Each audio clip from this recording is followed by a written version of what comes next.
سرکوب و کشتار دگراندیشان مذهبی در ایران به کوشش سهراب نیکوصفت. ادیت و پخش آوای بوف. آوایبوف.com.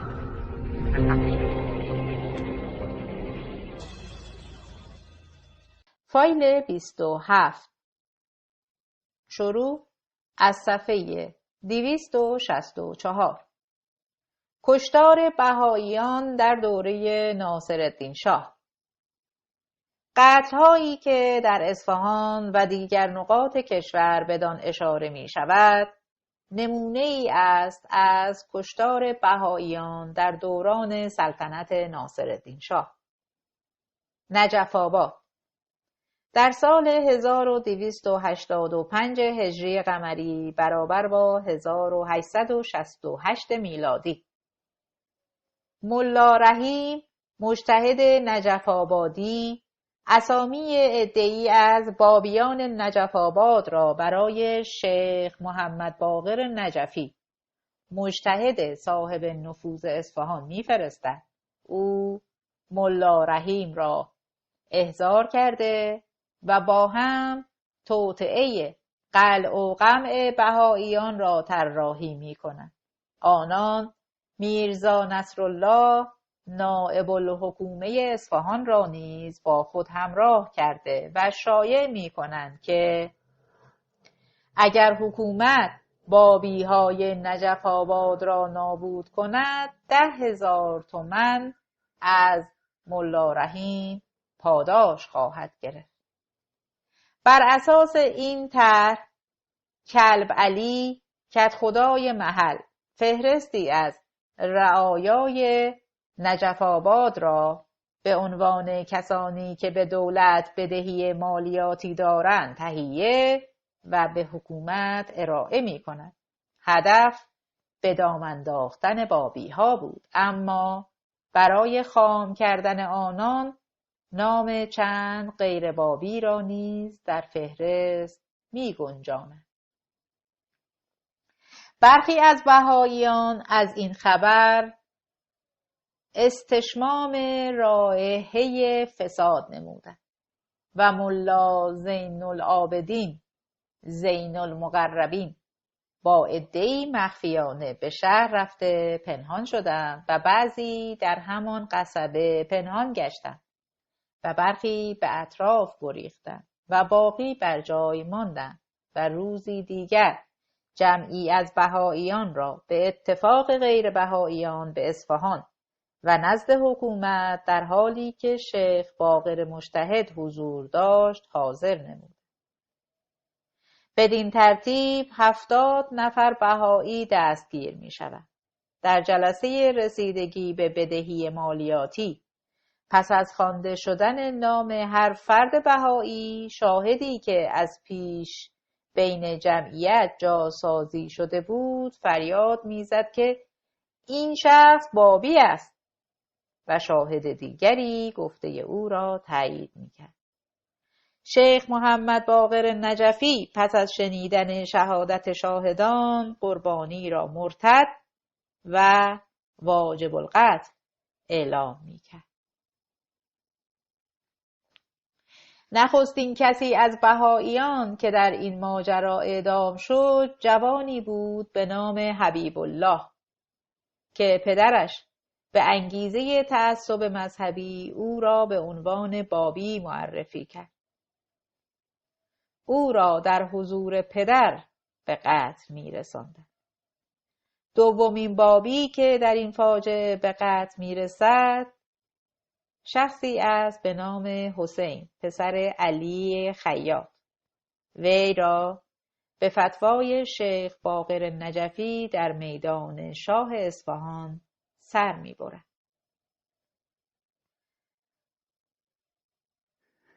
پس از قتل حسین به دستور حاکم 7 نفر را از میان محکومان جدا می‌کند. از این گروه 2 نفر به نامهای حاجی محمد صادق چیتساز و محمد رضا سباق را شکنجه کرده پس از بریدن گوشها آنان را به سربازان می سپارند که هر طور خواستند با آنان رفتار کنند.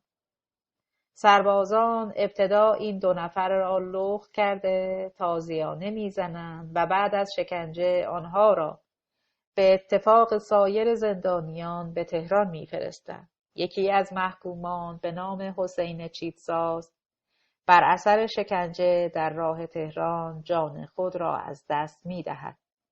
نفر 4 ملا علی رضا نامی از علمای بهایی در زندان کشته می شود. بقیه پس از مدتی به دستور شاه از زندان آزاد می شود. برخی از زندانیان آزاد شده از ترس روحانیون به نجف آباد باز نمی گردند و چند نفری که به زادگاه خود برمیگردند به دستور شیخ باقر نجفی مجدداً دستگیر می شوند. از میان دستگیر شدگان 3 نفر به نامهای حاجی حسن معروف به حاج آخوند، حاجی محمد صادق و ملا حسین فاضل به فتوای او در میدان شاه اصفهان به قتل می رسند. یکی از نواده‌های حاجی محمد صادق چگونگی قتل پدر بزرگ خود را که از پدرش حسن خان شنیده چنین نقل می‌کند.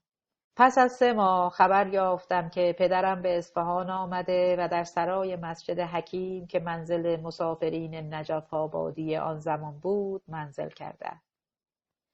برای ملاقات پدرم به اصفهان رفتم. بعد از دیدار پدرم گفت بهتر است اینجا نهاری بخوریم و شب به نجف آباد برویم که مردم از ورود ما با خبر نشوند.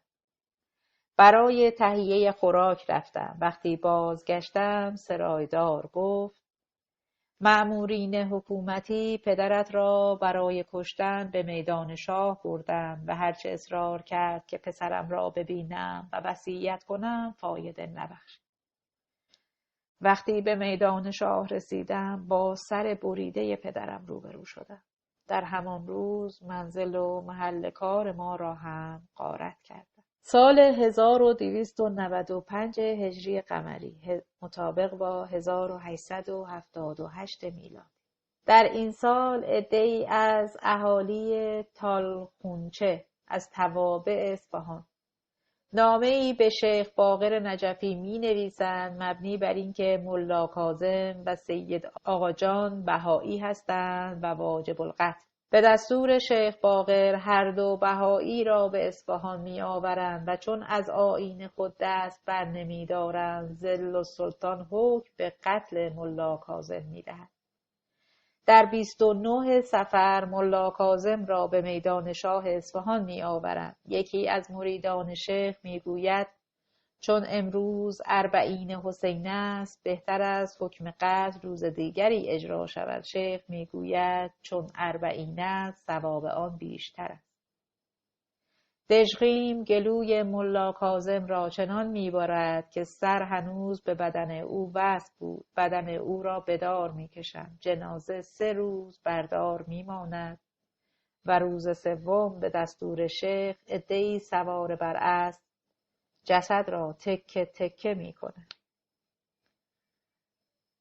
بیرجند در همین سال جوان 15 ساله‌ای به نام مشیت الله فرزند ملا خدابخش قوچانی از اولین مؤمنین به سید باب و از 18 نفر اول معروف به حروف حی برای دیدار شوهر خواهر خود درویش علی اکبر بهایی که به حکم امیر علی حاکم قائم مدت 2 سال در قریه سرچاه زندانی بود از قوچان به بیرجند رفته بود. مشیت الله را به دستور امیر علم خان در علی آباد در امارت ییلاقی امیر وزیر چوب به قتل رساند. تبریز رمضان سال 1283 هجری برابر با 8 ژانویه 1867 میلادی. 3 نفر بهایی به نامهای شیخ احمد خراسانی، میرزا علی نقی و سید محمد از خراسان برای سفر به ادرنه و ملاقات بهاءالله وارد تبریز می شود. مظفر میرزا آنها را توقیف و به پدرش ناصرالدین شاه تلگراف می زند که چند نفر بابی را دستگیر کرده است. بعد از 1 ماه جواب از شاه می رسد که آنها را به قتل برسان. در آخر رمضان هر 3 نفر را در میدان 7 کچلان تبریز سر می برند و جنازه آنها را در آتش می سوزانند. زنجان سال 1286 برابر با 1870. در سال 1284 هجری برابر با 1868 میلادی 2 نفر بهایی زنجانی به قتل میرسند. یکی از آنها را به نام میرزا محمد علی طبیب زنجانی در زنجان دستگیر میکنند و پس از چند روز سر میبرند. نفر دوم نجف قلی زنجانی را در تهران دستگیر میکنند و به فتوای مجتهد تهران ملا علی کنی در پاقاپق سرش را میبرند و بدن او را طوری قطعه قطعه کردند که نتوانستند کفن کنند. ناچار قطعات بدن او را در پارچه‌ای پیچیدند و دفن کردند. در این سال در زنجان 2 نفر بهایی به نامهای سید اشرف زنجانی، میرزا نقد علی نیز به فتوای علمای زنجان به قتل میرسند. شیراز سال 1287 هجری قمری برابر با 1871 میلادی. در شیراز 3 نفر بهایی به نامهای میرزا آقای رکابساز شیرازی، این همان شخصی است که در مسجد وکیل بعد از صحبت باب به او ایمان آورد و بعداً بهایی می شود. میرزا رفیع خیاط و مشهدی نبی به فتوای شیخ حسین ناظم الشرایع در دوره حکومت سلطان مراد میرزا حسام السلطنه به قتل میرسند. ترشیز یا کاشمر سال 1293 هجری قمری برابر با 1876 میلادی. به فتوای حاج میرزا احمد مجتهد میرزا محمد مصطفی به قتل میرسد. معلم حصاری معلم اطفال کاظم رشتی و اهل حصار به اتفاق 40 نفر بهایی دستگیر می شود. مشهد سال 1294 تا 95 هجری قمری برابر با 1877 تا 78 میلادی.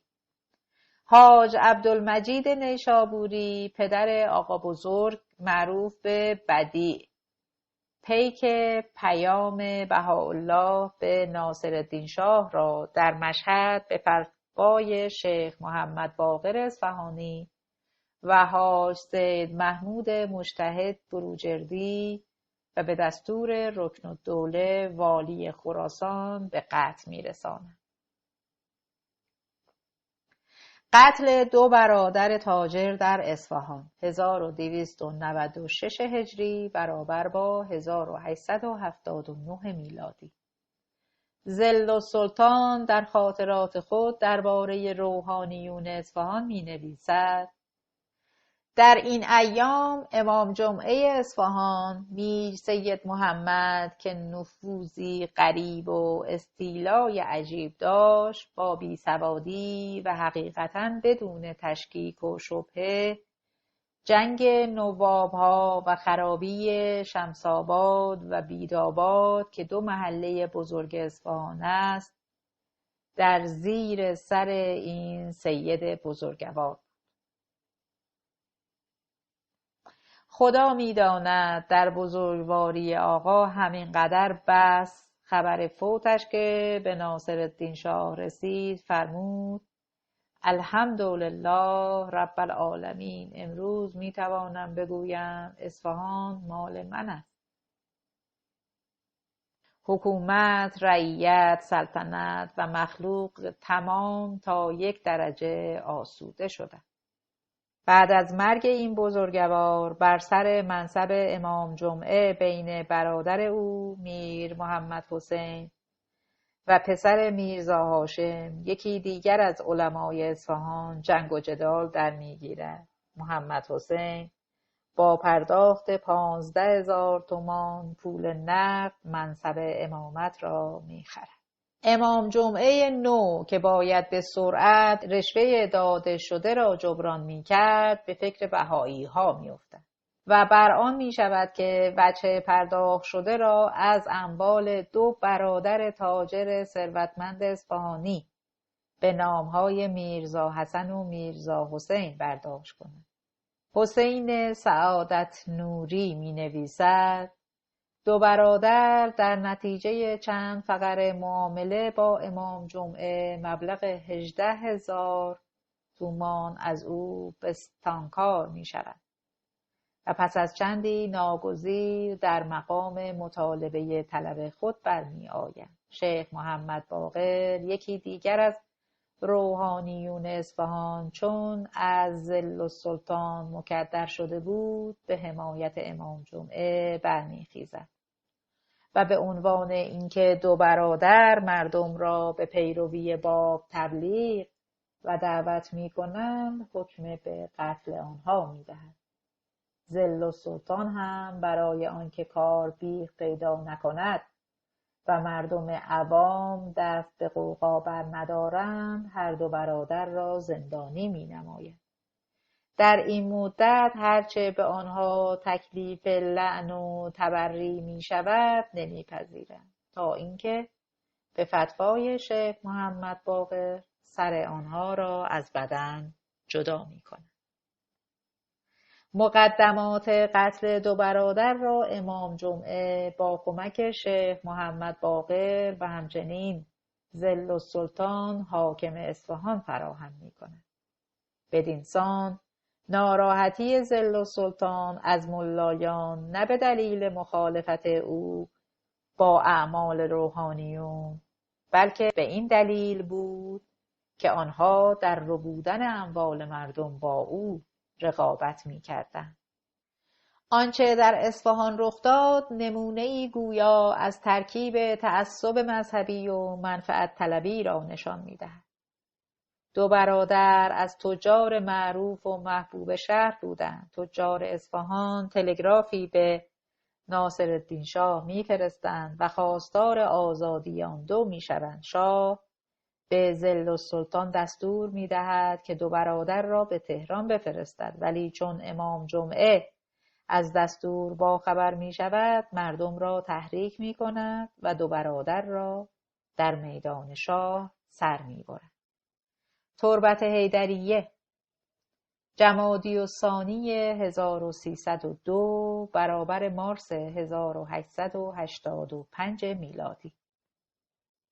ملا علی نامقی برادر معلم حصاری را در قریه نامق از دهات تربت حیدریه در خراسان به قتل می‌رساند. جنازه او را به مشهد برده دفن می‌کند. حصار 1305 هجری قمری برابر با 1888 میلادی. بهائیان در حصار و نامق مورد اذیت و آزار قرار می‌گیرند. اموال آنها را به غارت می‌برند و 1 نفر از آنان را به نام ملا علی برادر ملا احمد حصاری به قتل می‌رسانند. گیلان 11 جمادی الاول 1300 برابر با 21 مارس 1883 1 نفر بهایی به حاجی حاجی نصیر از تجار قزوین را که در زمانی که باب را به ماکو می بردند با او ملاقات و به او پیوسته بود می‌کشند. حاجی نصیر در واقعه قتل ملا تقی برقانی مورد اذیت و آزار قرار گرفته بود و در جلسه بدشت و در جنگ‌های قلعه طبرسی شرکت داشت. پس از جنگ‌های قلعه طبرسی از قزوین به گیلان می‌رود، در گیلان به زندان می‌افتد و در زندان به قتل می‌رسد. مردم جنازه او را قطعه قطعه می‌کنند. قتل اشرف آبادئی در اصفهان در سال 1306 هجری قمری مطابق با 1889 میلادی. اشرف گرچه خراسانی بود اما به آبادئی معروف است. او باسواد بود و در دستگاه حاکم اصفهان ظل السلطان خدمت میکرد.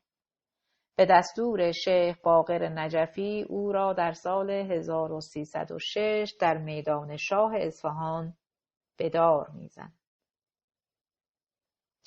نجف آباد سال 1318 هجری قمری مطابق با 1900 میلادی. در اوایل ماه محرم که احساسات مذهبی شیعیان اوج میگیرد، گروهی از مردم در بین راه اصفهان به نجف آباد به یک بهایی به نام غلام رضا برمیخورند. او را کشته و جنازه را زیر خاک و شاک پنهان میکنند.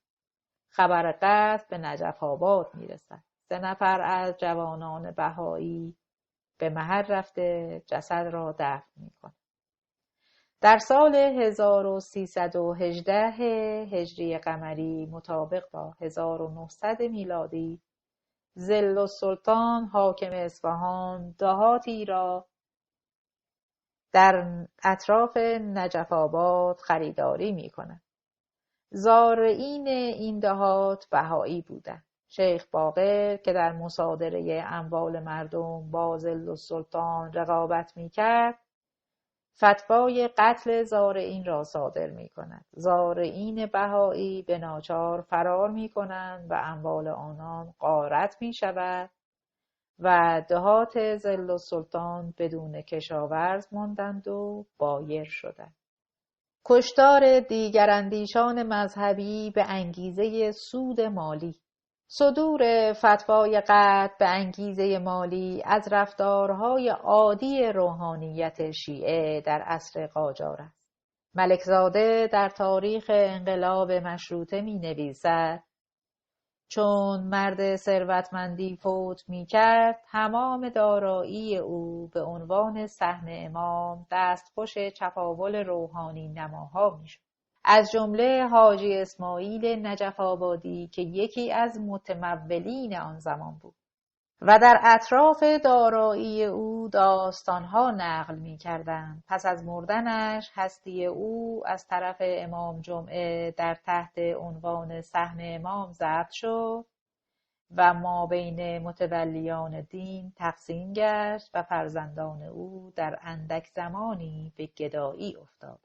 ملکزاده همچنین می نویسد: چون 2 نفر از دانشمندان به نامهای میرزا بها و میرزا رضا حکمی در یک جلسه خصوصی به امام جمعه انتقاد کرده بودند، وی جمعی از فراشان را مأمور دستگیری آنها می کند.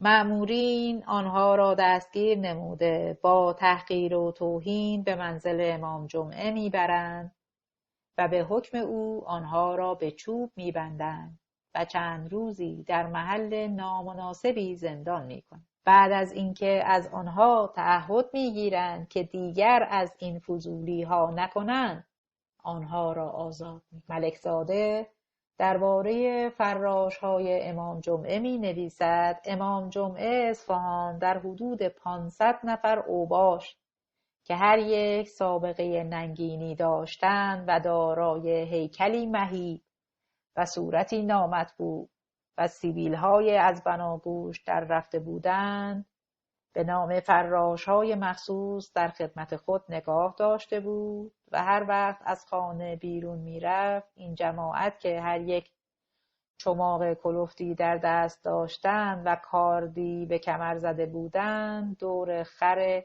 او را احاطه کرده و با سلام و صلوات آقا را مشایعت می نمودند و مردم را به تعظیم و تکریم آقا مجبور می کردند. این فراش ها قوه مجریه آقا بودند. و هر روز به عناوین مختلف دامی برای مردمان بدبخت می‌گستردند و به جبر و انواع رذالت‌ها پولی به دست می‌آوردند و تقدیم حضرت امام می‌کردند و خود نیز سهم ناچیزی از آن به یغما می‌بردند. آبرو و حیثیت مردم دستخوش طمع و هوای نفس این مردمان بی آبرو بود و احدی جرأت اعتراض بر آنها را نداشت، زیرا اعتراض و خردگیری بر آنها در حکم بی احترامی به امام جمعه بود و بی احترامی به امام جمعه در حکم بی احترامی به خدا و پیغمبر بود. و به قول مرحوم ملک المتکلمین مردم دستی را که باید ببرند از ترس مجبور بودند ببوسند. فرزند شیخ باقر نجفی که بعد از پدر به جای او نشسته بود و به آقا نجفی معروف شد، یکی از فاسدترین روحانیون دوران ناصرالدین شاه و دوران مشروطیت بود. ملکزاده درباره او می نویسد: آقا نجفی معروف با آنکه سواد زیادی نداشت و از نعمت تقوا نیز بی بهره بود، در حدود 5000 طلبه دور خود جمع کرده بود که برای اجرای دستوراتش آماده بودند. وی در تمام شؤون زندگان و حتی مردگان دخالت می‌نمود. هرگاه شخص ثروتمندی از دنیا می‌رفت، تمام هستی او را به نام سهم امام ضبط می‌کرد. شکایت جواد صراف و سرنوشت او نمونه‌ای از رفتار آقا نجفی است. شکایت جواد صراف. مکرم شاعر و طنز پرداز اصفهانی خود شاهد واقعه‌ای در اصفهان بوده است که چگونه آقا نجفی ظل السلطان حاکم اصفهان را مجبور به واگذاری چند ده به خود می‌کند. فرامین خالصه در زمان حکومت مرحوم ظل السلطان به امضای ایشان بود. چندی بود مرحوم آیت الله آقای نجفی فرمان چند رقعه مهم دهات را لازم داشت و مرحوم ظل السلطان امضا نمی‌کرد. به خاطر دارم مرحوم آیت الله بی مناسبت ندید که یک نفر بهایی دمکلفت را احضار کند که موسوم به جواد صراف بود. نام برده فهمید خونش را می‌ریزند. پناهنده به کنسول خانه روس شد. مردم اصفهان که همه مرید آیت الله بودند، سوای بنده کنسول خانه روس را محاصره کردند. 2 ساعت بعد تلگرافی از ناصرالدین شاه رسید خطاب به شاهزاده ظل السلطان که اصفهان چه خبر است؟ باید دور کنسول خانه خلوت شود و الا من در محظور سخت هستم. مرحوم ظل السلطان چاره را منحصر دید که رفع قائله را از آیت الله بخواهد. چند نفر از مقربین را فرستاد که به هر وسیله باشد آقای نجفی را به حضور بیاورد. مقربان رفتند و آقا نجفی را به ملاقات شاهزاده رسانیدند. ظل السلطان با ملایمت گفت که بابا شاه رفع این قائله را خواستند. آقای نجفی فرامین بی امضا را از جیب خود درآورد و گفت اینها را امضا کنید. شاهزاده دستور داد که دیدن و خواندن لازم ندارد، هرچه هست مهر کنید. همین که فرامین امضا و مهر شد به دست آقا رسید. مراجعت کرد و همین که نزدیک کنسول خانه رسید نقابی بر صورت انداخت، یعنی یک پارچه نازک از روی عمامه به صورت خود انداخت. مردم از وضع نقاب گیج و پکر شدند و اخلاص آنها 1/1000 شد. آیت الله یک کلمه گفت: ای مردم، حکم امام زمانم متفرق شفی، علل فور جمیع مردم متفرق شدن. اگر ظل السلطان تسلیم آقا نجفی نمیشد، شهر به آشوب کشیده شده و عده‌ای بهایی قربانی این واقعه می شدن. قتل بدیع. یکی از بابیان به نام حاج عبدالمجید نیشابوری که در صفحات قبل از او یاد شد و از واقعه قلعه طبرسی جان به در برده بود، پسری داشت به نام آقا بزرگ. این جوان در سن 17 سالگی در اوائل سال 1869 میلادی برابر با 1286 هجری قمری برای دیدار بهاءالله با پای پیاده از راه عراق به استانبول و ادیرنه سفر می کند. وی با سقایی مخارج سفر خود را تأمین کرده و در عکا موفق به دیدار بهاءالله می شود.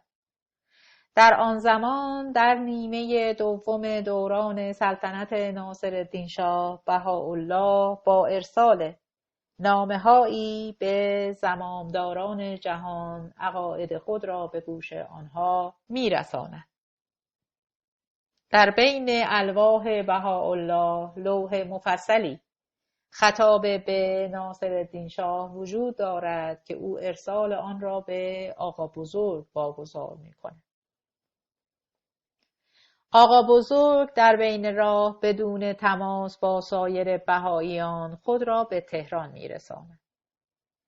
قصر ییلاقی شاه را می‌یابد و بر تپه‌ای مشرف به قصر منتظر می‌ماند. هنگامی که شاه به قصد شکار از قصر خارج می‌شود، خود را به او می‌رساند و می‌گوید که نامه‌ای از بهاءالله دارد. نامه را می‌گیرند و آقا بزرگ را توقیف کرده و با شکنجه از او می‌خواهند که اسامی دیگر بهائیان را در اختیار آنان بگذارد. چگونگی قتل آقا بزرگ ملقب به بدیع را محمد ولی خان تنکابنی ملقب به سپهسالار اعظم در حاشیه کتابی از عبدالبها موسوم به مفاوضات در پاریس در سال 1913 میلادی برابر با 1331 هجری قمری نوشته است. محمد ولی خان تنکابنی از هواداران مشروطه بود و در سال 1909 میلادی برابر با 1337 قمری علیه استبداد صغیر محمد علی شاه به تهران لشکر کشید و به همراه سردار اسعد بختیاری تهران را تسخیر و مشروطه را بازگرداند. او در سال 1913 میلادی برابر با 1331 قمری برای معالجه به فرانسه می رود. در همین سال عبدالبها وصی بهاءالله هم در فرانسه بوده است. خانم دریفوس بارنی نسخه ای از کتاب مفاوضات را برای مطالعه به محمد ولی خان می دهد. او در صفحه ای از کتاب به جمله توقیعی به جهت ناصرالدین شاه فرستاده شد برمیخورد. شرح حال بدیع را در حاشیه همان نسخه مفاوضات می نگارد. 26 فوریه پاریس، هتل آل، خیابان شانزلیزه. در زمانی که شاه قصد شکار داشته و در شمال به ییلاقات لار، نور و لجور می رفته، محمد خان در آن زمان جوانی بوده است که به اتفاق پدرش مسئول تهیه مقدمات ورود شاه می شود. ناشر. در حومه لار شنیدیم که یک بابی را به مرگ محکوم و خفه کردند و همه مردم به علت کشتن آن بابی خوشحالی می کردند. وقتی شاه وارد نور شد، من و پدرم برای گفتن خیر مقدم نزد شاه رفتیم و چون پدرم با کاظم خان ترک فراشباشی آشنایی داشت، برای ملاقات او به چادرش رفتیم. پدرم سؤال کرد: جناب فراشباشی، این بابی کی بود و چطور شد که به مرگ محکوم شد؟ فراشباشی میگوید این شخص مخلوق عجیبی بود. شاه به من گفت یک نفر بابی نامه ای آورده، دستور دادم او را دستگیر کردند. اول با او با ملایمت رفتار کن و اگر فایده نداشت به شدت رفتار کن تا نام و محل دوستان خود را بگوید. ولی از هوش شاه برایت بگوید. به محضی که این جوان نامه را بلند کرد، شاه فهمید که بابی است و دستور توقیف او را داده است. اول با او به ملایمت صحبت کردم، نتیجه نداد. گفت اگر سراغ بهائیان را میگیری در ایران زیاد هستند و اگر نام دوستان مرا میخواهی من تنها هستم و دوستی ندارم.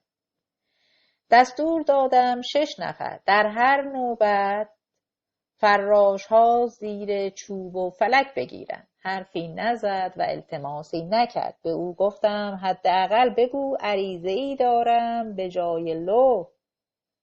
قبول نکرد. بعد از فلک او را پهلوی خود نشاندم و گفتم نام دوستانت را بگو، تو را آزاد می کنم. گفت من آرزوی مرگ دارم، تو مرا می ترسانی؟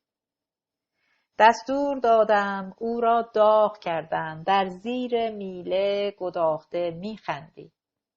غضبناک شدم، دستور دادم سر او را روی تخته گذاشتند و یک فراش با پتک بالا سرش ایستاد. گفتم اگر نام دوستانت را گفتی آزاد می شوی و الا دستور می دهم که این پتک را بر سرت فرود آورند. او دوباره خندید و از اینکه به هدفش رسیده است شکرگزاری کرد. دستور دادم پتک را بر سرش فرود آورد و کاسه سر او خرد شد. به شاه گزارش دادم جسد را در سفیدآب دفن کردیم. شاه یک سرداری متعلق به خودش را به من پاداش داد. این سخنان فراشباشی را من به گوش خود شنیدم. کاظم خان بعد از 1.5 سال دیوانه شد. او را زنجیر کردند و به انواع مذلت مرد. زمانی که والی تبریز بودم 1 نفر نوه او را دیدم گدایی میکرد. فاعتبروا یا اولی الابصار. شجاعت و ایمان قاصد بهاءالله شاه را سخت ترساند. شاه نامه را به تهران برای حاج ملا علی کنی و سایر ملاها فرستاد که بخوانند و جواب بنویسند. روحانیون گفتند جواب ندارد و ملا علی کنی به مستوفی الممالک که رئیس الوزراء وقت بود نوشت که به شاه عرض کن که اگر خدای نخواسته در عقیده شما خللی و شکی است در دین اسلام من رفع کنم و الا این کاغذها جواب ندارد. جوابش همان بود که با فرستاده‌اش کردی. حال باید به سلطان عثمانی بنویسید که سخت بگیرد و راه آمد و شد را مسدود کند. در این زمان سلطان عبدالعزیز سلطان عثمانی بوده است. نقل قول از سپهدار اعظم محمد تنکابنی.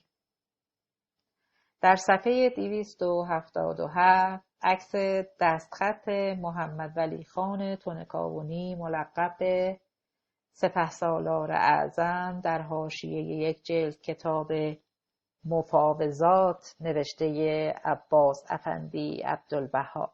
همینطور در صفحه 278. قتل میرزا آقای رکابساز در شیراز 1287 هجری قمری برابر با 1871 میلادی.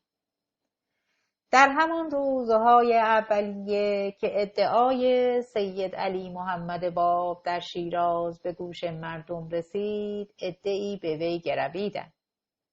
یکی از آنها میرزا آقای رکابساز بود. ظل‌السلطان که در آن زمان به تازگی به حکومت فارس منصوب شده بود، در خاطرات خود می‌نویسد: در منزل قوام الدوله محض رضای من و خوشامد قوام الدوله پیشکش گزارده بودند. ناهار مفصلی که به قدر 2-3 هزار نفر بخورد و خوردند داد. خیلی مهمانی با شکوه خوبی بود. میرزا آقای رکابساز که از طایفه زاله بابی‌ها و مشهور بود که از ائمه آنها و از مشاهیر علمای آنها بود، به فتوای علما و حکم علما گرفته نزد من آوردند. چند روزی در زنجیر بود. آنچه در آن چند روز از او تحقیق شد به نظر آدم مجنونی آمد. به حکم حجت الاسلام حاجی شیخ مهدی نوری و حاجی شیخ محمد علی محلاتی چون مرتد بود او را خفه کردند. نامه ناصرالدین شاه به ظل‌السلطان. در کتاب قبله عالم ناصرالدین شاه، عباس امانت استاد تاریخ دانشگاه ییل نامه ای از ناصرالدین شاه به پسرش ظل‌السلطان وجود دارد. این نامه کینه شدید ناصرالدین شاه را به بابیان نشان می‌دهد. شاه می‌نویسد: تنبیه و تفریق و ترساندن این طایفه خبیثه از ملازمات امور سلطنت و دولت است. بابی‌های اصفهانی را که تنبیه کرده است بسیار خوب است و البته بابیه آباده را هم پدرشان را بسوزاند و اما بعد از تحقیق صحیح تنبیه و سیاست در حق بابی صحیح باید باشد. سعادت نوری درباره خصوصیات اخلاقی ظل‌السلطان با اشاره به یادداشت‌های خلیل خان ثقفی پزشک مخصوص مظفرالدین شاه می‌نویسد: قساوت و بیرحمی ظل‌السلطان به اندازه‌ای بود که مظفرالدین شاه هر وقت می‌خواست کسی را به قساوت و بیرحمی مثل بزند می‌گفت شما این آقا را نمی‌شناسید. این آقا عیناً مثل ظل‌السلطان است. در ایام طفولیت که با هم درس می‌خواندیم طرف عصر که به اندرون می‌رفتیم ظل‌السلطان با میخ و چاقو چشم گنجشک‌هایی را که غلام بچه‌ها برای او می‌آوردند درآورده و در هوا رها می‌کرد و می‌گفت داداش حالا ببین چطور پرواز می‌کنن.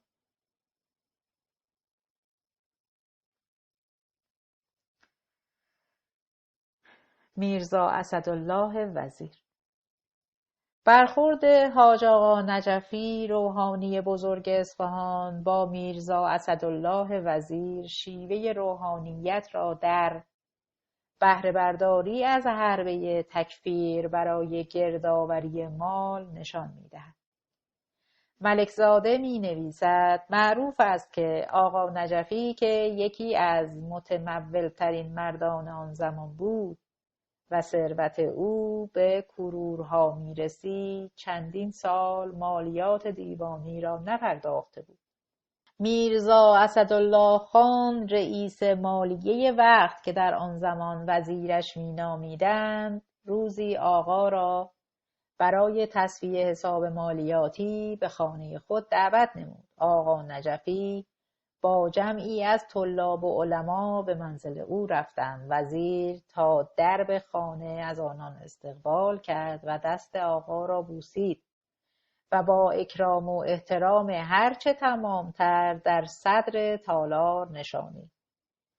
پیش خدمت چایی و شیرینی به حضور آقا آورد، ولی آقا از خوردن امتناع کرد و با بیشرمی گفت مردم بعضی صحبتها در اطراف عقیده دینی وزیر می کنند. معنی این حرف این بود که چون وزیر متهم به بیدینی و لامذهبی است، رعایت حدود شرع به من اجازه نمی دهد که چیزی در خانه او بخورم. حرف حجت الاسلام که ممکن بود به قیمت جان وزیر بدبخت تمام شود، چون صاعقه بر سر آن مرد بیچاره فرود آمد و جان و آبروی خود را به باد فنا رفته پنداشت. ناچار برای نجات از این مهلکه مخوف با تنی لرزان و رنگ پریده قلمدان و کاغذ خواست و سطری بدین مضمون روی کاغذ نوشته تقدیم حضور آقا کرد. حضرت آیت الله تا این تاریخ کلیه بدهی مالیاتی املاک و مستقلات خود را به این جانب پرداخته اید و دیگر از این بابت حسابی با دیوان اعلی ندارید. آقا پس از خواندن کاغذ مذکور خنده شیرینی کرد و دست به طرف شیرینی دراز نمود و گفت من جناب وزیر را از هر مسلمانی مسلمان‌تر می‌دانم و در علاقه‌مندی ایشان به اصول دین مبین کمترین تردیدی ندارم. و سپس روی میزبان را که تا ساعت پیش نجس بود بوسید و با کامیابی به منزل خود مراجعت کرد. توضیح آنکه شرح فوق را میرزا اسدالله خان وزیر در 1318 هجری در حضور مرحوم ملک المتکلمین و سید جمال الدین و حاجی فاتح الملک و مؤیدالسلطنه حکایت کرد و ما در اینجا عین گفته او را نقل نمودیم. پایان نقل قول.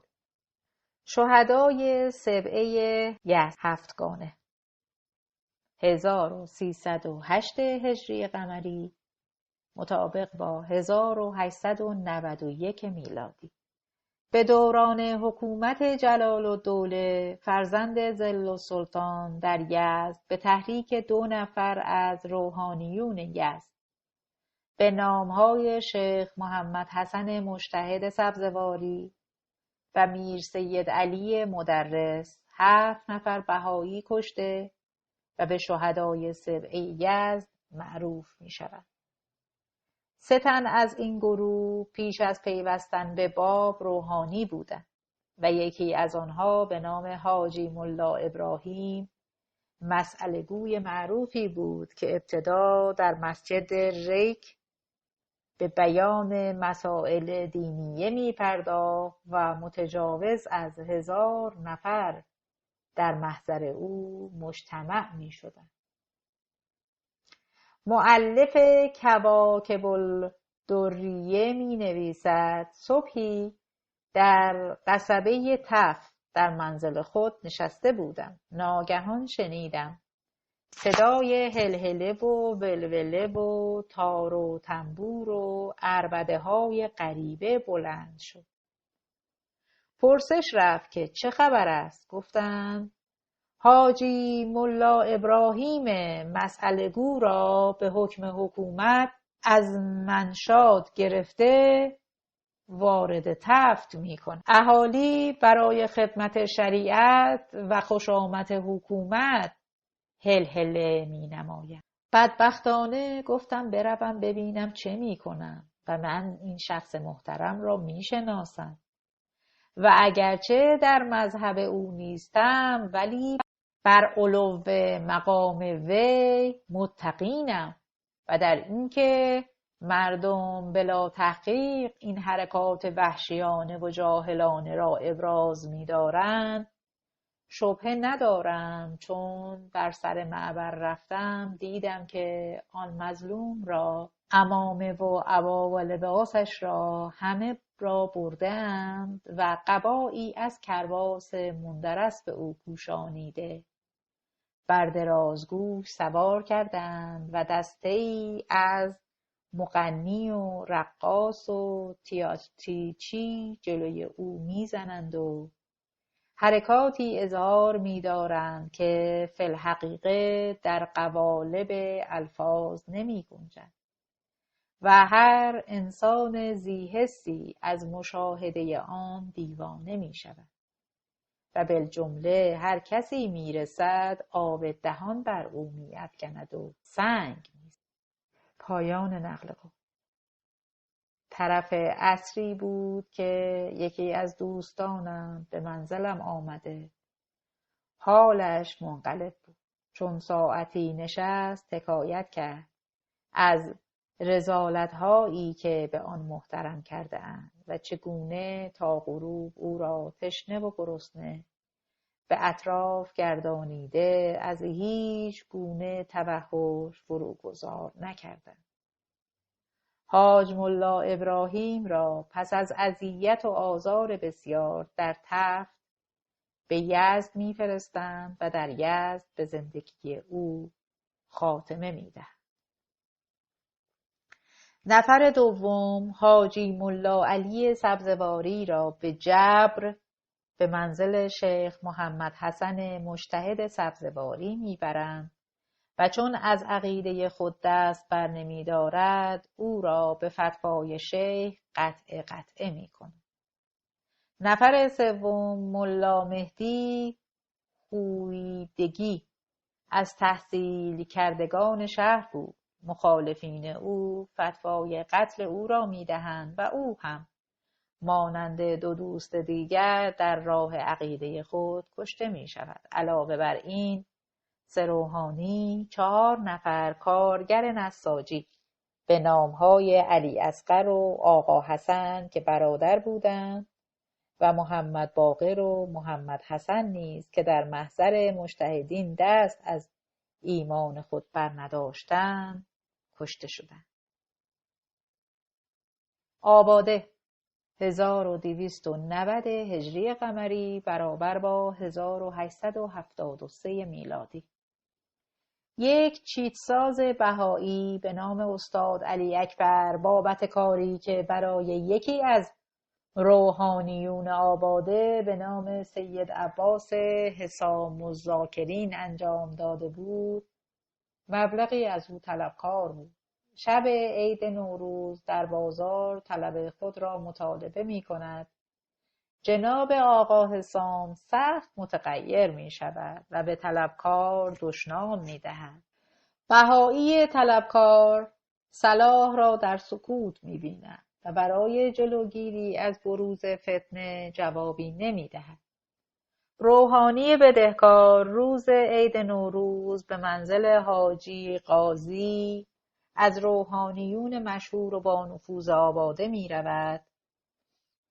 در این مجلس اغلب روحانیون آباده حضور داشتند. حسام الذاکرین با عربده و هیاهو وارد خانه شده و عمامه خود را به زمین میزند و فریاد وا اسلاما سر میدهد و حاضرین در مجلس را مخاطب قرار داده و میگوید: هاشا به غیرت شما مسلمانان، در یوم گذشته در بازار عبور می نمودم. استاد علی اکبر بابی جهت 50 شاهی که از من طلبکار بود به من دشنام داد و به دین اسلام ناسزا گفت و شما بر مسند قضاوت نشسته اید و شربت و شیرینی می خورید و می نوشید و چشم از تعصب دینی می پوشید و حفظ بیضه اسلام را نمی نمایید.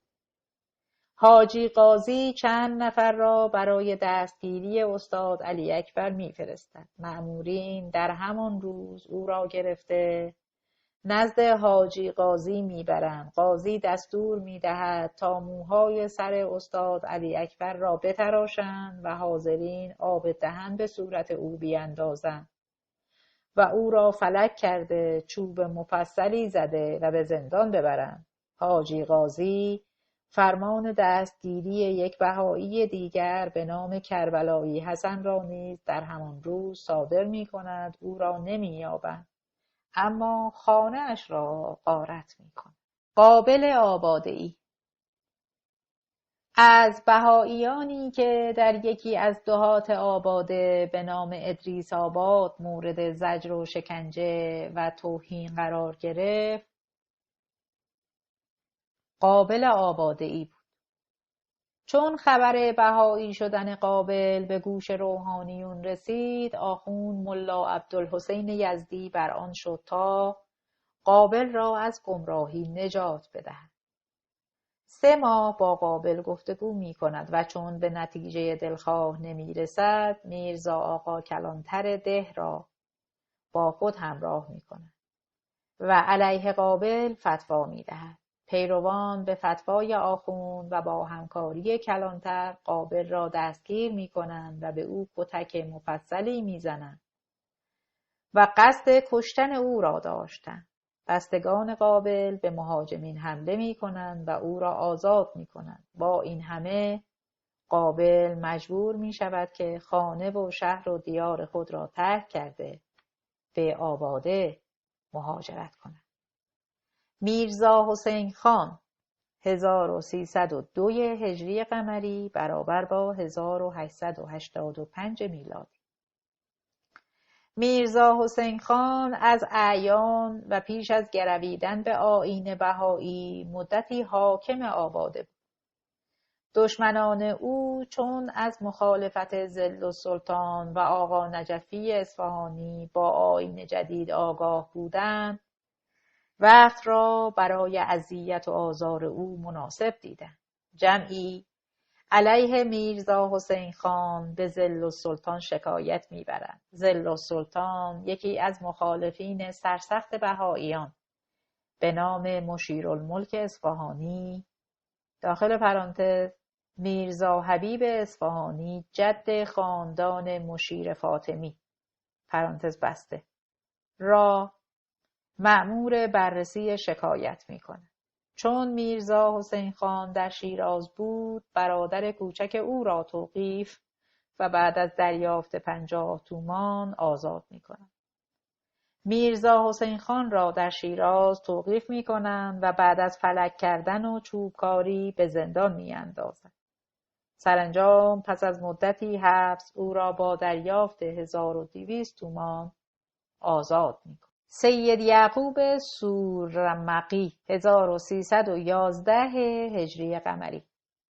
سید یعقوب در یکی از روستاهای آباده به نام سورمق متولد شد. او با راهنمایی میرزا حسین خان به آیین جدید می‌گرود. 3 نفر از اهالی سورمق به نامهای عسکرخان، اکبرخان و خسروخان او را مرتد می‌شمارند و بر اساس فتوای روحانیون که مرتد واجب القتل است تصمیم به کشتن او میگیرد. در اوایل سال 1311 هجری قمری در روزی که سید یعقوب به صحرا رفته بود راه را بر او میبندند و بدنش را با ضربات کارد قطعه قطعه میکنند. شکایت فامیل سید یعقوب به جایی نمی رسد چرا که در شرع اسلامی خون مرتد حلال و مالش مباح است. قتل ورقا و روح الله در زندان تهران 18 ذیقعده 1313 هجری قمری مطابق با 1896 میلادی.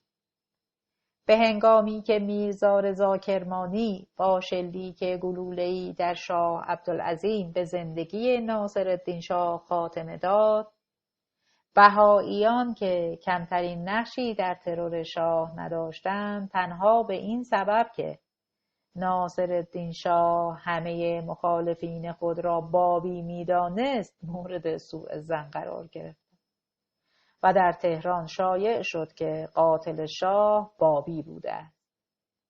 یحیی دولت‌آبادی برای اثبات شیعه بودن میرزا رضا شعری می‌سراید و به کمک یکی از آزادیخواهان به نام حاج علی خان معروف به تفلیسی شهرت می‌دهد که میرزا رضا وصیت کرده است که این شعر بر سنگ قبر او نوشته شود: محب به آل محمد، غلام 84م، فدای مردم ایران، رضای شاه شکارم.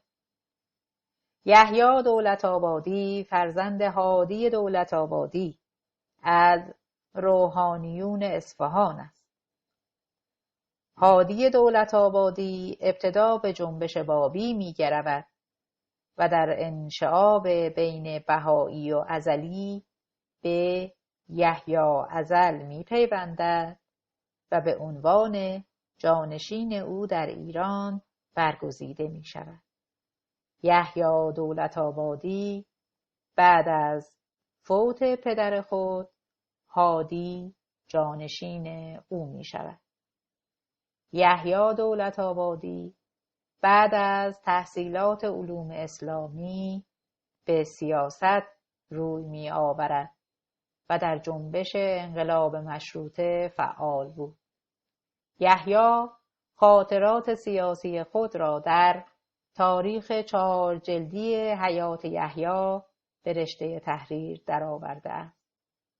او در این کتاب درباره قتل ورقا و پسرش روح الله در زندان می‌نویسد و از دیگر حوادثی که بر نسبت بابیگری میرزا رضا مترتب می‌گردد یکی این است که شاعری ورقا تخلص با پسرش به تهمت بابیگری در محبس دولت است.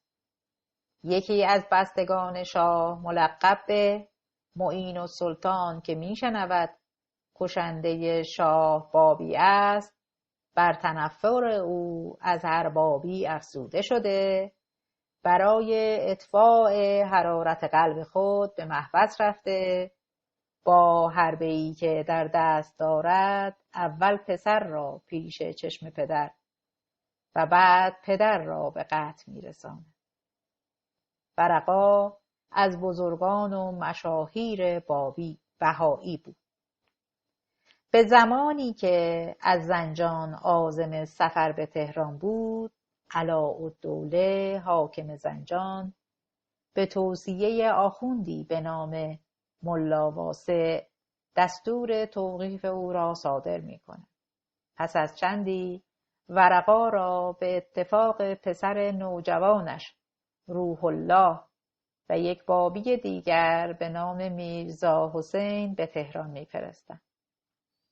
آن دو به اتفاق چند بابی دیگر در زندان بودند که ناصرالدین شاه به قتل می‌رسد.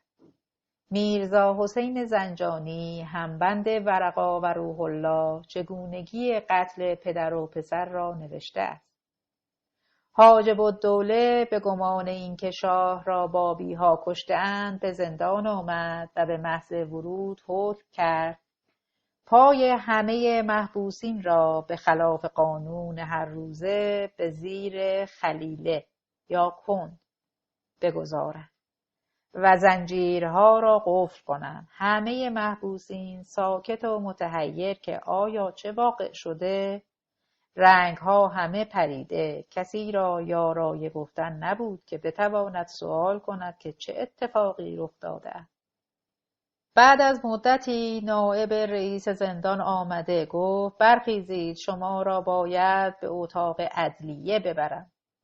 وقتی که به خارج از زندان رسیدیم وضع را دگرگون یافتیم. بامها پر از سرباز و دسته ای از میرغضبها صف بسته بودند. حاجب الدوله گویی از چشمهایش خون میبارید. دستور داد که زنجیر از ورقا و روح الله برداشتند و آنها را به اتاقی بردند و در را بستند. حاجی ایمان و من پشت درب ماندیم. حاجب الدوله به محضی که ورقا را دید گفت کردید آنچه را که کردید؟ ورقا جواب داد ما خلافی نکرده ایم. گفت از این بالاتر چه میخواستید بکنید؟ حال بگو اول تو را بکشم یا پسرت را؟ ورقا جواب داد برای من تفاوتی ندارد. حاجب خنجر از کمر کشیده به قلب ورقا زد و بعد دستور داد میرغضب سر او را برید. روح الله نوجوان که در مرگ پدر میگریست به دستور وی او را با فلکه خفه کردند.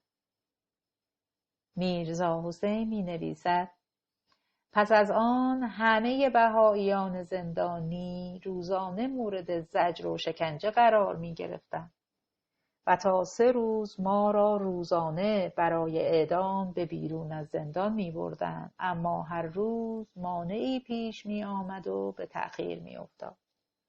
تا روز 4 که قاتل شاه اقرار کرد که بهایی نیست و با آنها رابطه ندارد. بیگناهی ما ثابت شد و خشونت زندانیان با ما کمی تخفیف یافت. تغییر رفتار. شناخت ذهنیت مردمی که به راحتی بهائیان را می‌کشتند شاید چندان آسان نباشد. گزارش یک انگلیسی مقیم ایران این ذهنیت را تا حدی تصویر می‌کند. ناپیر مالکولم یکی از همکاران الدرید مدیر بانک شاهی و انگلیس و مسئول امور کنسولی انگلیس در یزد در کتابی به نام 5 سال در یک شهر ایران حکایت می کند که سربازی جلوی یک یزدی را می گیرد و با او بدرفتاری می کند. در جواب این سؤال که دلیل این بدرفتاری چیست می گوید چون من در تمام دوران زندگی هر گونه فسادی کرده ام و هیچ عمل خیری از من سر نزده است. در جهان دیگر جای من جهنم خواهد بود و چون نمی خواهم به جهنم بروم قصد دارم یک بهایی را بکشم که به پاداش این عمل خداوند نه تنها که از گناهانم درگذرد بلکه جایی هم در بهشت موعود به من عطا فرماید.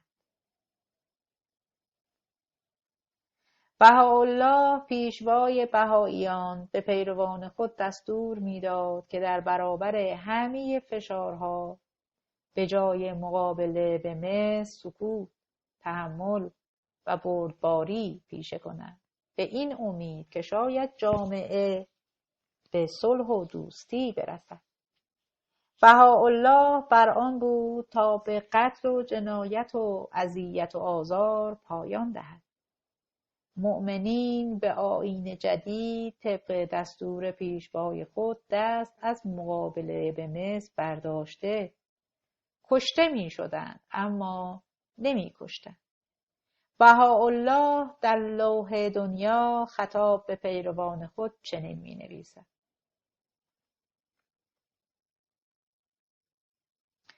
بر نصرت امر قیام نمایی و به جنود بیان به تسخیر افعده و قلوب اهل عالم مشغول شوی. باید از شما ظاهر شود آنچه که سبب آسایش و راحت بیچارگان است. نزاع و جدال شأن درنده های ارض به یاری شمشیرهای برنده حزب بابی، به گفتار نیک و کردار پسندیده به غلاف راجع. عموم اهل عالم باید از زر دست و زبان شما آسوده باشد. بهائیان در برابر ظلم و جور و اذیت و آزار باید به دستور عبدالبها این گونه رفتار کنند: تا توانید در هر محفلی شمع محبت برافروزید و هر دلی را به نهایت رأفت ممنون و مسرور نمایید. بیگانگان را مانند خویش بنوازید و اغیار را به مثابه یار وفادار مهربان گردید. اگر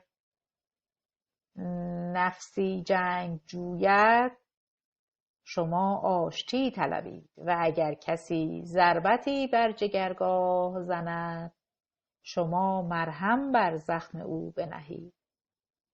شماتت کند محبت نمایی، ملامت کند ستایش فرمایی.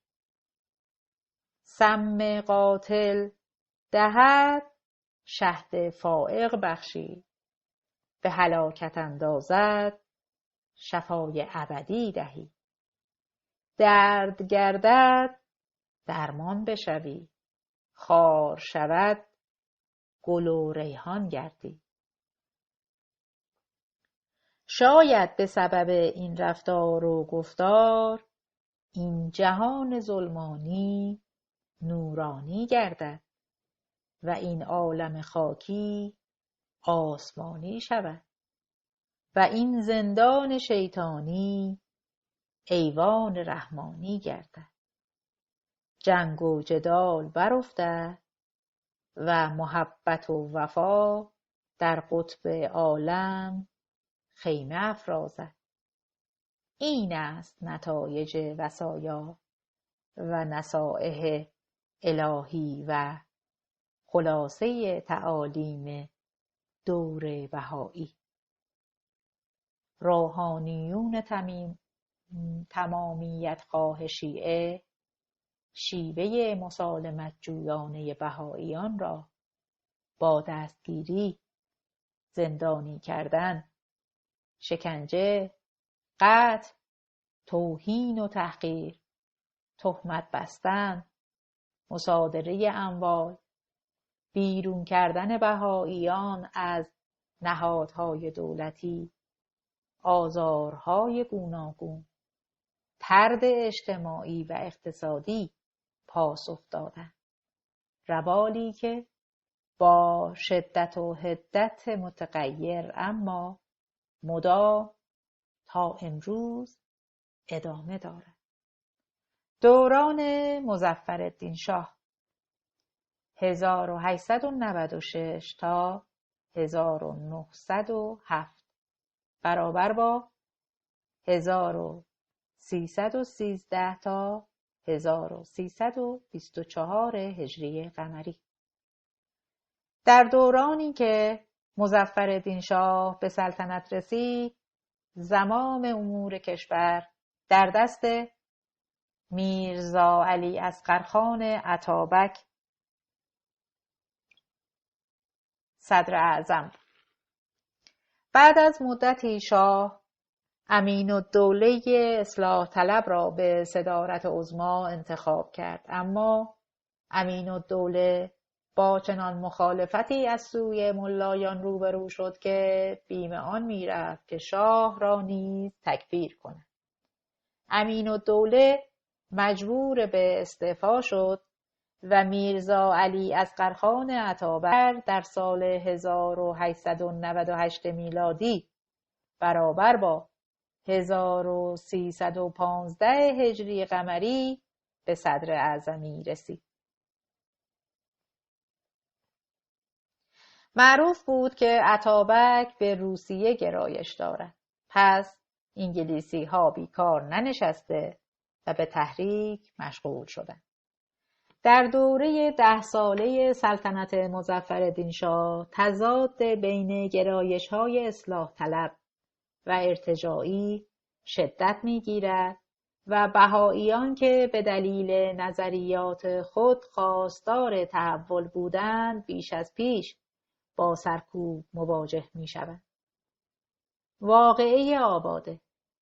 چون خبر قتل ناصرالدین شاه در ایران منتشر می‌شود، فرصت طلبان زمان را برای کشتار و غارت بهائیان غنیمت می‌شمرند.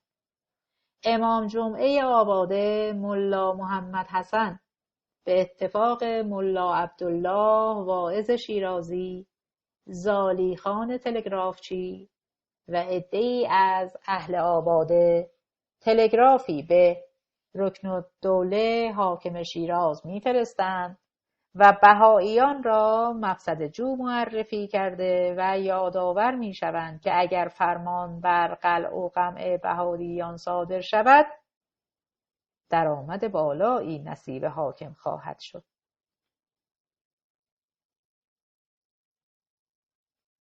رکنالدوله سید یحیی خان میرپنجه ملقب به حشمت نظام را مأمور برقراری نظم در آباده می‌کند. به تحریک امام جمعه آباده، حشمت نظام دستور دستگیری عده‌ای از بهائیان معروف را صادر می‌کند. امام جمعه علاوه بر معرفی بهائیان دستور قتل یکی از بهائیان معروف به نام قابل را می‌دهد. امام جمعه یکی از مأمورین را احضار نمود و نوید خلعت و انعام بسیار داد و مأمور به اخذ میرزا قابل نمود. تأکید زیاد کرد که تا میتوانی سعی و کوشش نما که قابل را دستگیر کنی، زیرا که قتلش واجب است و اعدامش لازم، چه که گمراه کننده انام است و مقل علمای اعلام و مذل خاص و عام. اگر قابل مقتول شود، خدمت بزرگی به دین اسلام شده است. تا میتوانی در این امر کوشش کن و در گرفتاریش کوشش نما. هم باعث انعام و اکرام است و هم باعث اجر عظیم عند خداوند عزیز علام. قابل را که در منزل پدرزن خود حاجی کریم مخفی شده بود پیدا می کند. با چوب و سنگ و زنجیر می زنند و کشان کشان به سرای حاکم می برند. حاکم دستور می دهد که چوب و فلک حاضر کنند و قابل را فلک می کند. برادر زن امام جمعه لگدی بر سینه قابل میزند و میگوید امام میفرماید هر کس یک چوب محض رضای خدا به قابل بزند و آب دهان به روی او بیندازد، خداوند از جمیع گناهان او میگذرد و او را میآمرزد. قابل را به زندان میاندازند. برخی بهائیان خود را در کوهستان مخفی می‌کنند. قابل در زندان می‌ماند تا ماه ذوالحجه که شاهزاده حسام السلطنه که از تهران عازم بوشهر بود در آباده توقف می‌کند و به سبب آشنایی با میرزا حسین خان که بهایی بود از آنچه اتفاق افتاده بوده است مطلع شده دستور آزادی قابل را صادر می‌کند. واقعه ده چنار. محرم 1314 هجری قمری برابر با 1896 میلادی.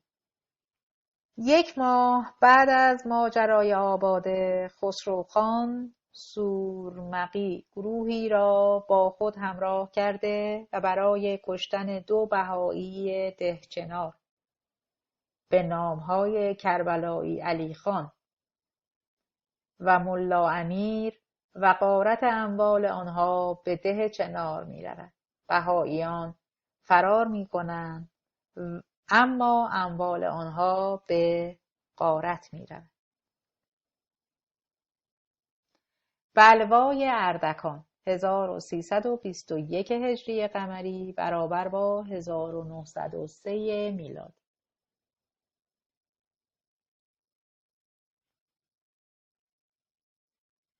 یکی از بازماندگان بقای اردکان اطلاعات دقیقی را مبتنی بر اظهارات بازماندگان این واقعه گردآوری کرده است. این کتاب خطی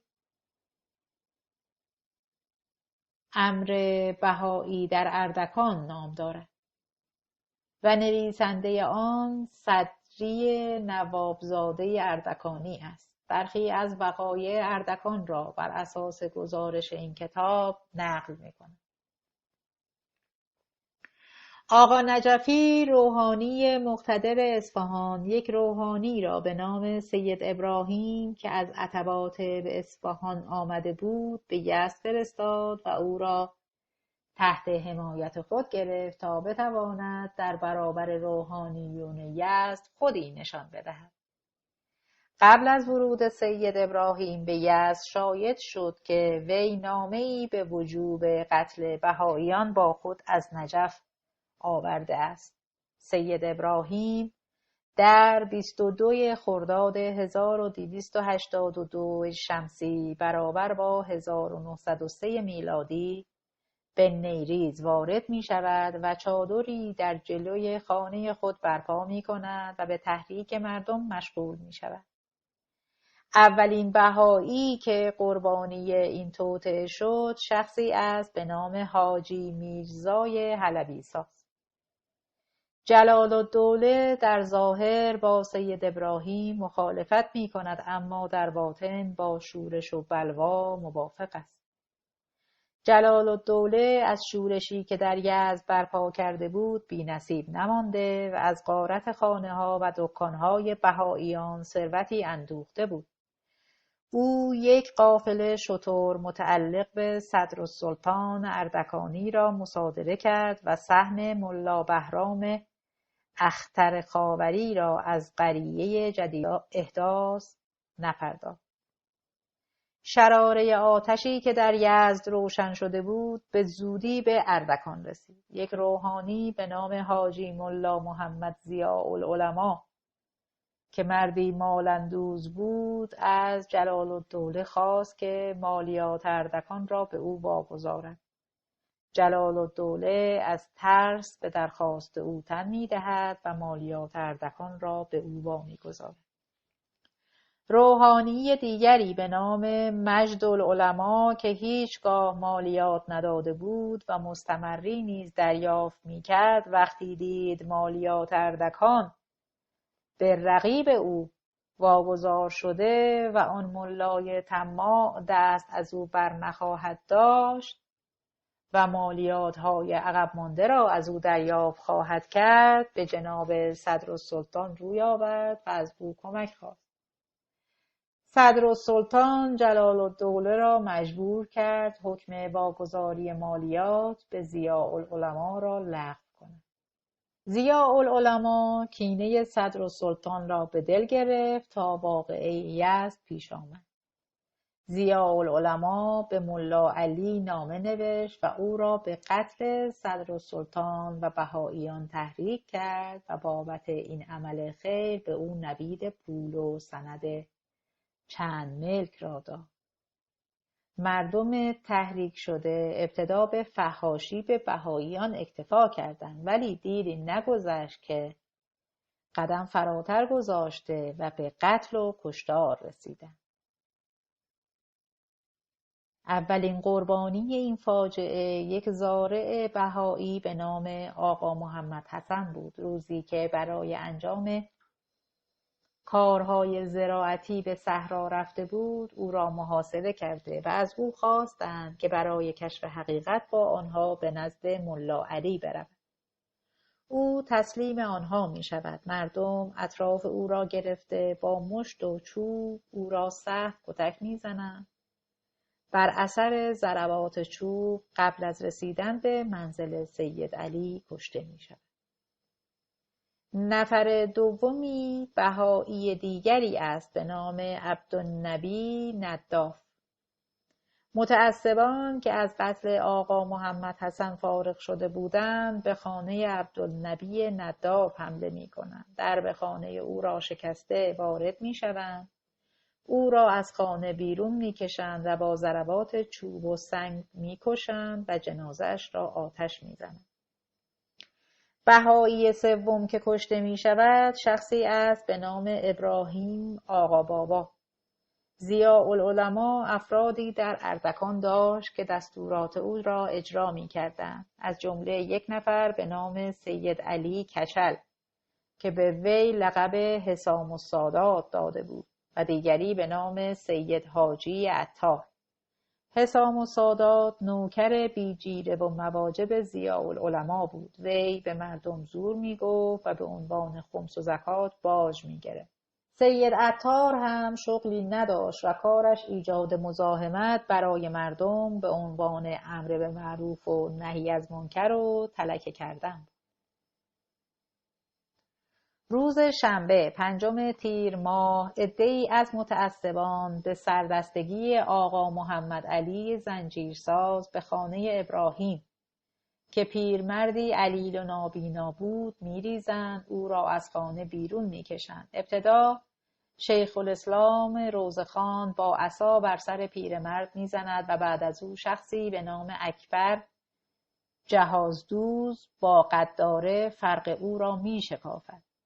ریسمانی به پای او می‌بندند و جسدش را در کوچه ها می‌کشند و جنازه او را مقابل خانه او رها می‌کنند. چهارمین نفر میرزا حسن اشکزری است. این شخص کنار جو به کار خود مشغول و با کسی کاری نداشت. بهائیان با او تماس داشتند و با بهائیان آشنا و از اعتقادات آنها اطلاع داشت، اما تا روز قتل خود بهایی نبود. مردم به منزل او می‌ریزند و او را با کتک بیرون می‌آورند. یکی از مهاجمان به او میگوید که به حکم علما باید سب و لعن کنی. میرزا حسن سوال میکند که چه کسی را سب و لعن کنم؟ جمله را تمام نکرده او را با چوب و چماق میزنند. او را با شکنجه مجبور میکنند تا به بهایی بودن اقرار کند. شخصی به نام علی مولا با سنگ بر سرش میکوبد و سید غفور نامی با چوب بر سر و صورت او میزند و استاد محمد رضا آهنگر با ضربه چکشی بر مغز او به زندگی او خاتمه میدهد. ریسمانی به پای جسد او میبندند و در کوچه و بازار جنازه را میکشند و فریاد برمیآورند که دین حق پیروز شد. قتل صدرالسلطان، برادران و منسوبان او. در این روز شیخ حسین معتمدالشریعه برادر بزرگتر صدر، شیخ رضا ناظم الشریعه برادر کوچکتر صدر، آقا هاشم برادر دیگر صدر، حاجی ملک حسین پسر عموی صدر، آقا محمد باقر پسر عموی صدر، سید اسدالله ضیاء الشریعه خواهرزاده صدر و حاجی ملا حسین به قتل میرسند. صدرالسلطان و عده‌ای از بهائیان به صدرآباد که باغی متعلق به صدرالسلطان بود پناه برده بودند. در روز موعود مردم برانگیخته شده به سردستگی شیخ علی به طرف صدرآباد حرکت می‌کنند. صدر قصد دفاع داشت، اما برادر بزرگتر او شیخ حسین به وی میگوید برادر، ما مأمور به دفاع نیستیم، بیم آن دارم که گماشتگان مجبور به تیراندازی شوند و یک نفر کشته شود و چون قتل نفس در آیین ما جایز نیست نباید اقدامی بشود. او بعد از ادای این جمله از باغ خارج می شود و به طرف باغ مجدالعلما می رود. صدر و بقیه به دنبال او روان می شود. مجدالعلما در آن روز به ظاهر از اعمالی که مسلمین می کردند ابراز انزجار می کند. مجدالعلما بهائیان را به باغ خود دعوت می کند و تعهد می دهد که مانع حمله مردم به بهائیان بشود، ولی به قول خود وفا نمی کند و به باغ دیگری می رود و برای صدر پیغام می فرستد که از من کاری ساخته نیست، خودتان را حفظ کنید. مجدالعلما پیامی هم برای حاجی علی آقا نامی می فرستد که صدر را از بقیه بهائیان جدا کند و به باغ خود ببرد، اما برخی بهائیان از صدر جدا نمی شوند. نام بهائیانی که از صدر جدا می مانند عبارتند از معتمدالشریعه، حاجی ملک حسین پسر آقا محمد علی، محمد باقر پسر آقا محمد علی، آقا محمد هاشم و آخوند ملا حسین.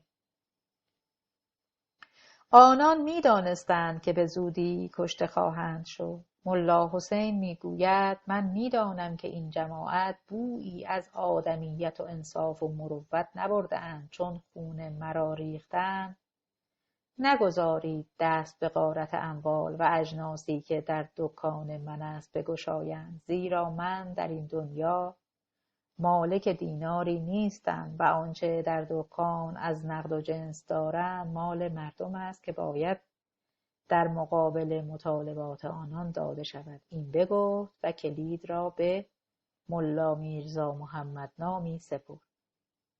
حاج علی آقا به عنوان اینکه میخواهم جان شما را حفظ کنم با خدعه و تزویر آنان را در انبار چوب حبس و درب را قفل. آنها می دانستند که حاج علی آقا آنها را نگه داشته است که مبادا فرار کنند تا با قتل آنان اجر آخرت را برای خود تضمین کنند. صدر و همراهان او در راه بازگشت با مهاجمین روبرو می شوند. در کنار شیخ علی سردسته اشرار مردی با لباس سرخ، کلاه خود بر سر، چکمه به پا و قداره بر کمر در گرمای آن محل ایستاده بود. این شخص حاج محمد نامی بود که در تعزیه نقش شم را ایفا می‌کرد. در آن روز با همان لباس برای قتل بهائیان آمده بود. افراد دیگری نظیر حسام السادات و حاج عطار در اطراف شیخ علی بودند.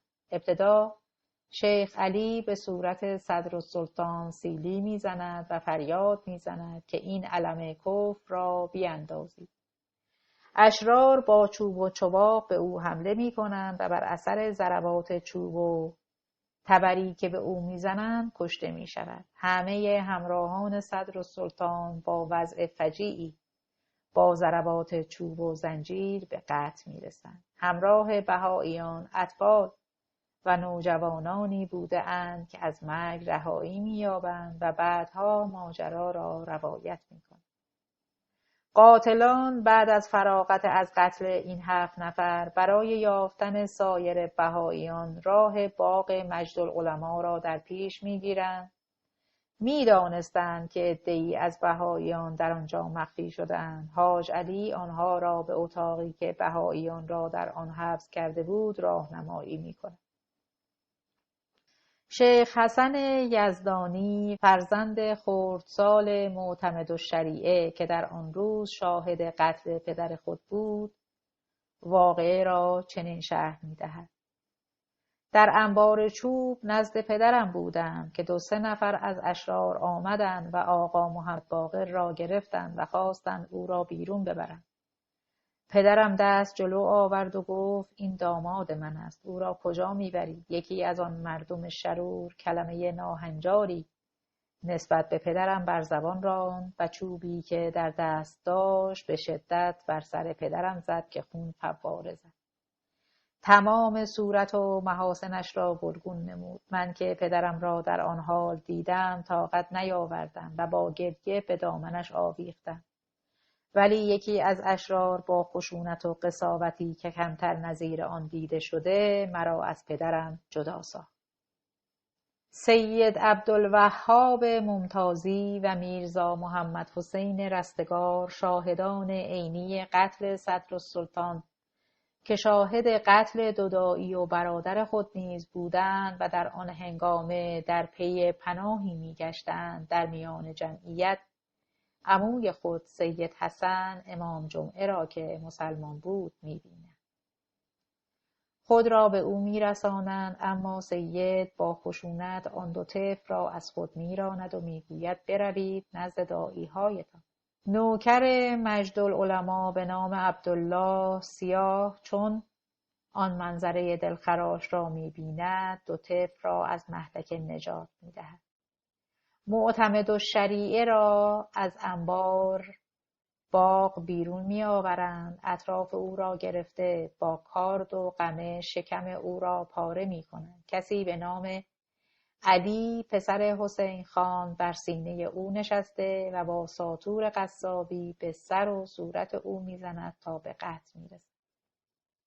شاهد دیگر واقعه شیخ رضا نوابزاده فرزند حاجی نواب چنین نقل می‌کند: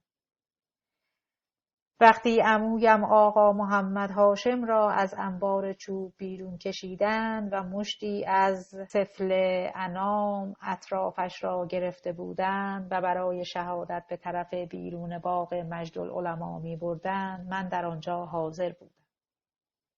چون نگاهش به من افتاد به من فرمود عمو جان مرا هم بردند. سلام مرا به بچه‌های عزیزم برسان و بگو آنها را به خدای بزرگ سپردم. خواست سخن دیگری بگوید که اشرار امانش ندادند و دهانش را با مشت و چوب به هم دوختند. یکی از شاهدان عینی نقل کرده است که هر بار یکی از بهائیان را از باغ مجدالعلما بیرون می آوردند. ابتدا جیبهای او را وارسی می کردند و هرچه داشتند بر می داشتند. بعد از اینکه بهائیان قتل عام شدند مجدالعلما به باغ خود بازگشت و به بازماندگان مقتولین خبر داد که جنازه ها را ببرند. بهائیان اجساد قطعه قطعه شده را در باغ محمد باقر مقتول دفن کردند. مجدالعلما برای اینکه خود را در ماجرا بی تقصیر معرفی کند تلگرافی به جلال‌الدوله میزند که وی آن را برای صدر اعظم اتابک میفرستد. جلال‌الدوله در تلگرافی به تاریخ 4 ربیع الثانی 1321 هجری قمری به صدر اعظم اتابک چنین نوشته بود: